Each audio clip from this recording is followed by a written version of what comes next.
Welcome to your Biggest Deal podcast with Joseph Williams. Let's go. Connecting you with top real estate professionals and entrepreneurs from around the country about the deals, strategies, and motivation that made them successful and will help you reach the next level. This is your Biggest Deal with Joseph Williams. Welcome to the Your Biggest Deal show, where we discuss all things real estate and connect with amazing investors around the country to do a deep dive on what they consider their biggest deal. Today, we have Sara and Anthony Gair with us. Thank you so much for taking the time to speak with us and enlighten us a little bit about your story and journey in real estate. If you don't mind, if you could just give us a short bio about who you are and what market you're currently in. Sure. Thanks for having us, man. We really appreciate it. So I'm Anthony, obviously. We're based in Houston, Texas. We've been investing for about a year and 2 or 3 months now, right at the beginning of, the whole pandemic. That's when we kind of dove into investing. And we really started because we had a time, right? We were both working from home.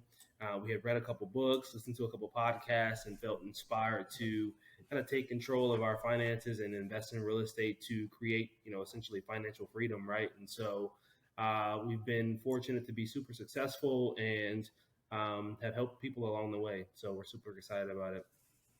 We're based in Houston. I said that. Yeah. There you go. Texas. Well, from my knowledge, Houston is a massive market and is somewhat competitive of finding deals down there. So to kick it off year one and consider yourselves pretty successful, that's definitely a great way to jump in. So you said you were working from home. It was the middle of COVID, and you had your head in some books and started listening to some podcasts, and you were looking at creating financial freedom for yourself. You hear that a lot. And once you kind of dive in, you realize obviously it's very attainable, but it's a lot of hard work too, Absolutely. right? Yeah. It's long nights, it's early mornings, it's the weekends, right? Like it's not like an hour or two a day, right? So we spend a lot of time doing real estate. Yeah, and it's great. It sounds like you didn't overanalyze too much after learning. I tell people biggest thing is analysis paralysis out there, and you can learn a lot, but you learn also a ton by doing, and kind of just jumping in and getting that first deal under your belt is one of the best things you can do. So before we kind of jump into your biggest deal, can you tell us about like your first deal and kind of how you started in real estate? Like just kind of sum that up. Yeah. So our first deal was on the MLS, and it was a deal that was listed for quite a while, and it was listed pretty high. And it came from just persistence with just following up with the other agent and the seller.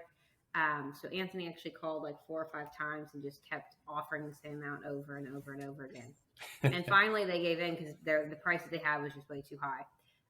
So we ended up it was listed for like 140. We ended up getting it for 93. We did a $15,000 rehab.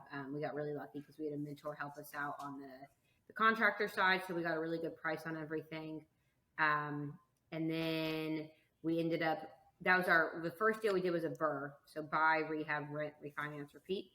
So it was actually one of our first rentals, and we still have that one today. It's actually a good rental. I haven't gotten a call from the tenant recently, knock on wood. There you go. Yeah. Yeah, well, that's awesome that you were able to do a BRRRR for your first deal and hopefully get the majority, if not all, of your money back out of it, and recycle and repeat. Right, that's the goal with that. So, what you jumped in, you bought this sucker, you did a rehab. It was great. You had a mentor. Was that a friend or a paid mentor or what? So it was essentially like a mentor of a mentor, if that makes sense, right? So it was kind of a mutual connection that we had, and he was willing to kind of just help us out, right? I'm sure he could have charged way more for the work that he actually performed, but it only cost us $15,000. That was our budget, and so we only had to come out of pocket, $6,000 or $7,000 for the entire deal, right? And so, nice. I think we had the opportunity recently to refinance and pull money out, but it just didn't make sense because it wasn't like that much money, right? So yeah, it's a good deal. And oh, that's awesome. Yeah, I mean, to get your first deal under your belt and only come out of pocket $6,000 or $7,000. I mean, I think that's one of the big things. Is a lot of people, they talk about refinancing their BRRRRs and pulling out every penny they can, and a lot of times it's like it's not that big of a deal. If you can refinance it and get break even, a lot of times that helps with your overall cash flow and kind of getting that passive. Once you get 10 or 15 or 20 or 30 or whatever it is under your belt, it helps with that monthly payment versus, the cash on the front end.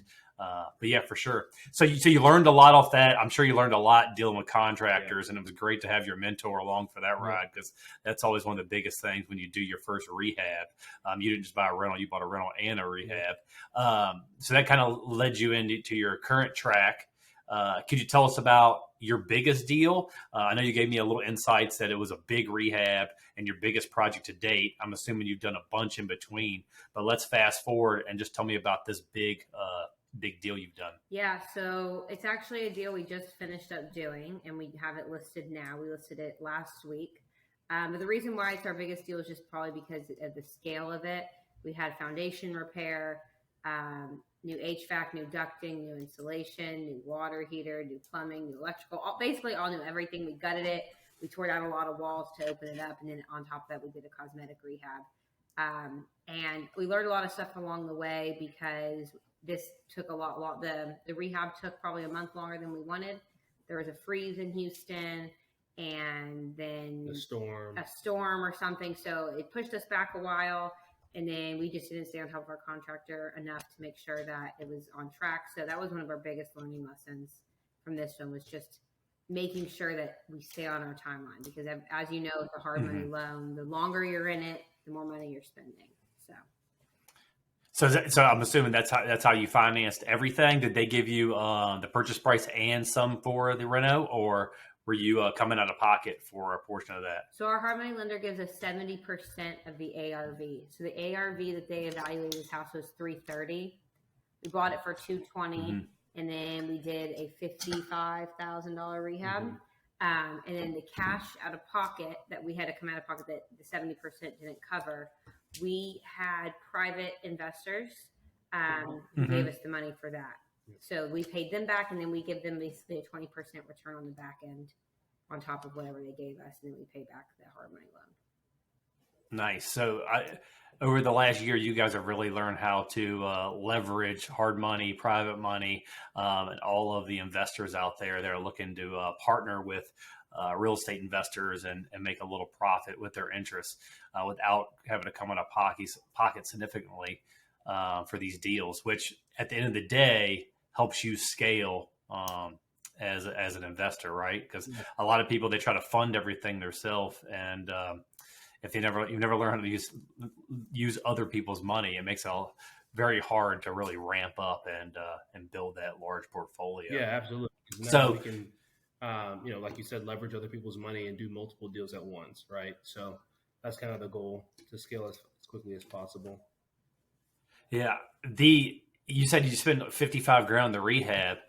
I know that can go very quick with foundation alone, right? I've seen foundation repairs in the tens of thousands of dollars. So seems like a pretty good deal to get most of the major systems, as well as a full cosmetic, as well as a foundation, or 55. Because I know I've gotten stuck before in a 1,000 square foot rancher and been in it for 70 grand. It's like, man, I should have just rebuilt this thing. So when it comes to that, are you partnering with one GC or one general contractor and kind of just managing him and then letting him manage all the subs? Or are you trying to bring other people in, like, oh, I know a roofer, I know a foundation guy, and then letting the GC handle some of it as well? Yeah, so the GC handles everything but the foundation.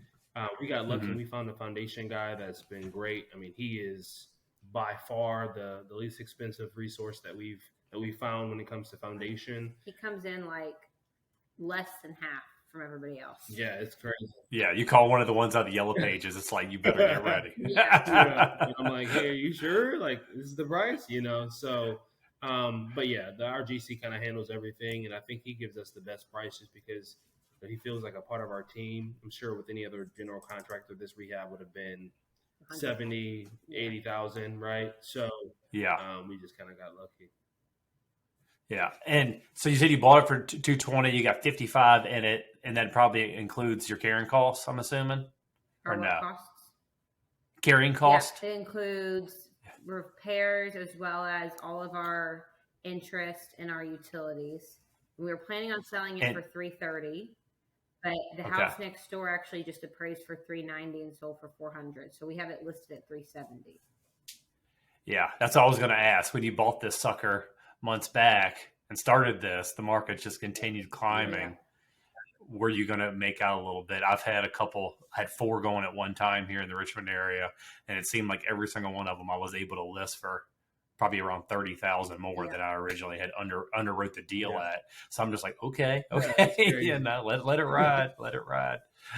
Well, that's great that you're going to be able to list for 45,000 more, and then hopefully get multiple offers, no inspection, all of that fun stuff that we're seeing right now. Is Houston still kind of in that world? We're in November 21 right now. Are you still seeing just multiple offers everywhere and appraisal addendums, things like that? Yeah, so we actually bought the house down the street from the one we just put on the market, and we're in the middle of flipping that one, and we ended up offering $25,000 more cash, close in 2 weeks, basically like the best offer we could offer. And we won that one, obviously, because we're flipping it. But yeah, it's crazy. They got like 20 offers. We made an offer a couple weeks back. We offered $50,000 above list price cash, close in 2 weeks, and we lost because someone offered like $100,000 above list price. So yeah, it's pretty crazy. And do you think some of these ones are people that are looking to buy it and make it their primary residence, like buy it, fix it up a little bit, and then move in, or is it just other rehabbers that are offering that much? It's probably a combination of both, honestly. Like sometimes when we run our numbers, like we'll lose a deal, we'll go back and say, hey, what was the winning offer? It was X, and we're like, how are these people making money? Like, how are they doing it? Right? Yeah. So, yeah, I couldn't tell you. Yeah. Now, deals are sourced in many a way, right? Off market, and when you're the only player, is obviously the number one. Maybe cold calling, and you're working one-on-one with somebody. When you're advertising and you're doing pay-per-click campaigns on Google, odds are they're getting on there, they're clicking on 2 or 3 and putting their information on, so you're still competitive there situation. But some of these ones, when you're working with wholesalers and even virtual wholesalers that are posting deals, I'm like, that how does anybody buying that and fix it? Like, how are or I'll tell you something that's really, I've seen a lot lately in the like the Facebook groups and things like that. It's just, you see a deal and then everybody's in the comments just burning it up because it's a for sale by owner that's been out there forever, overpriced. They've talked them down 10 grand and then they're listing it back, to the investors at the same price that's pretty much been listed at for sale by owner on Zillow for, 6 months. And it's like, hey, this isn't a wholesale deal. Like the guy's got it on Zillow right now. Not to say that doesn't happen, but a lot of times it's it still doesn't make sense. So when speaking about that, how did you find this deal? Was this MLS? Yeah. Okay. So your first one, and are you finding a lot of them on MLS? Yeah. So I have my real estate license. So it helps. Nice. We have a bunch of like auto searches and stuff set up. So we find a lot on the MLS. The MLS is definitely trickier because there's so many people, and the easier it is to find, the more competition you're going to have, right? So if you go direct to seller, obviously you might have one other person who's also gone to that seller too.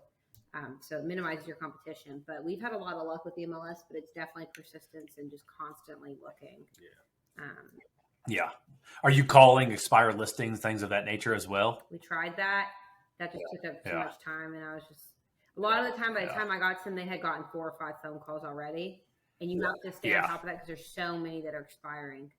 And plus, they're looking for like a full retail price. If odds are if it expired, right? Like if it's any kind of a deal, people are already making an offer on it. So if they're wanting to play ball, odds are their listing's not expiring in MLS after 180 days. So when in over the last 15 months since you've started, did you get your real estate license? So I got it probably right when COVID hit. We did a couple deals with a realtor. She was amazing, but realtors that's their full-time job. They're helping other clients. And if we need comps run on 20 deals, I can run comps in 5 seconds, right? And he has access to my MLS, so he can run them as well. it reduced that bottleneck. So we did it almost immediately after the first 2 deals. We're like, wow, we can save on the commission, we can reduce the bottleneck of making offers, and we can reduce the bottleneck of running comps. So it makes us move much more quickly and much more efficiently. Yeah, so smart, especially early on. I think maybe after my third deal, I went and got my license, and I just help out friends and family when it comes to it. But then for me, like you said, I'm always saving 3% on the back end. Buy cash up front, saving 3% on the back end. That's another thing when you're underwriting the deal. I'm like, how are these people doing it? They've got realtors involved and everything. Like I'm killing all the realtors fees except when I sell this and that. I still can't make it work in my head. But I want big juicy deals, right? I want your biggest deal. So, I don't want just a $15,000, $25,000 deal. If I'm gonna, we have full-time job. You have a full-time job, so I don't want to take my time out in the market if it's not going to be very lucrative at the end of the day. So you got this thing on the market right now. Let's say you get full asking price. Is that going to be your biggest profit flip to date? Is that what you're banking on? Probably because we were going to list it at 330. So if we get 370, it'll be $40,000 more than what we were planning on. Sure. And we were planning on 30 before that, so probably $70,000 profit. There you go. That's what those are the ones I look for all day. when wholesalers call me, even like at the $150 or whatever, I tell them just not even looking at the house. I'm like, I need $100,000 spread. So like if I bought one for 106. End up selling for 230. You know what I mean? Obviously, there's renovation budget in the middle, but I can't buy one at 106 and then have an ARV. You're showing me at 136 because the time I buy it, and I got holding costs, even if it's only 10 grand in it, and then I got realtors fees and property taxes. I'm just like, whatever. I'll go do something else. Yeah, no. So those are the ones I like too. And like my gut now has just told me those ones that are in that 100,000 to 200,000 range. If you have 100,000 spread, like that's run to it, run to that wholesale for sure.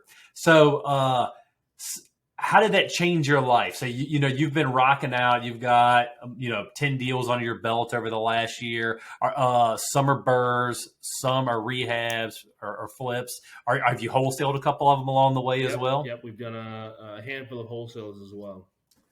Nice. And that's some good money to the plate too. Absolutely.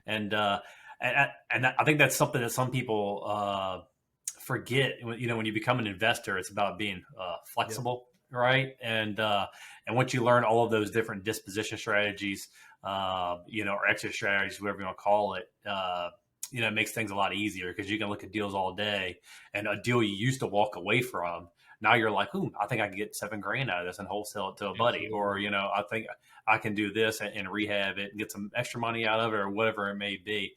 So it seems like you guys really have ramped up in the last year from getting the real estate license to wholesale to BRRRR to flip. I mean, you're a dynamic duo. You're scaling quick, so that's great.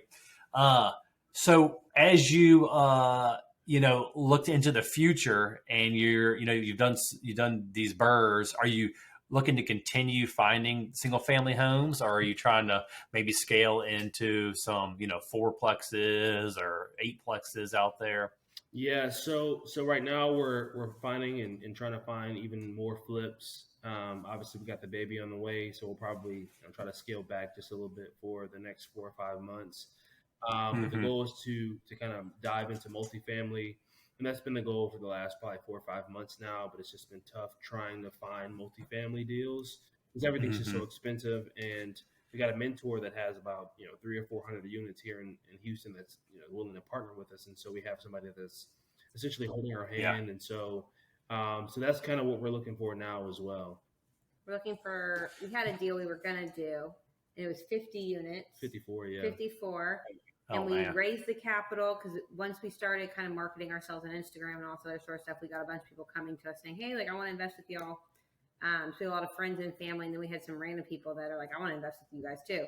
So we have a huge list of people. We raised all the money, and then the sellers ended up finding the broker's packet of how much money an investor like us could make. And they're like, well, we're going to just do the work ourselves.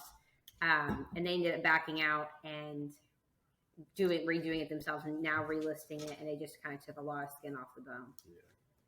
Yeah. So was it like a private owner, just like he had one, or was it a small corporation? No, it was just three running that? individual guys that owned it. Yeah. Yeah.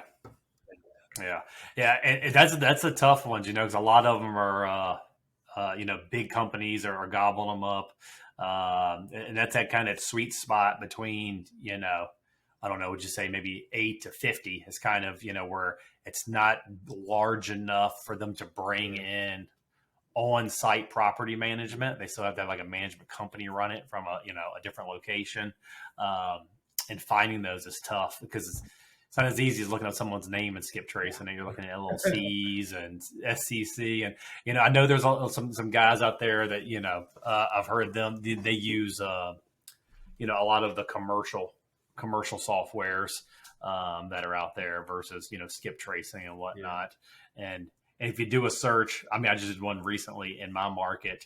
Houston's a lot bigger for apartment buildings that are owned by individuals, so not by an LLC, just someone's name. And it took it from like 26,000 down to like 300. Because most people are putting it in some kind of entity for protection. Right. Once you get to above the single family realm of 4 units, and a lot of those individuals, like I knew their names because they were just like old families from the area that are known to own a ton of real estate. And I guess these are ones that are just kind of dragged along. They never, quit claim deeded into an LLC or whatever. So it was like, well, good luck with those guys, because they trade them off market between each other. They're big money. Yeah. So scaling into apartments is the goal. And you've kind of done a lot over the last year, flipping to get some more cash into the business so you can look at apartments or other BRRRRs where it might not make 100, you might not get it all back, but it makes sense because it's on a college campus and you can get more rents or whatever it may be. What tips would you give to someone that's starting out tomorrow, that's kind of where you guys were? You've read a couple books and you've listened to a couple Bigger Pockets podcasts. What would be your biggest tip to them? I would say just kind of understanding your strategy, right? Like understanding, this is the first step, right? This is what I need to do.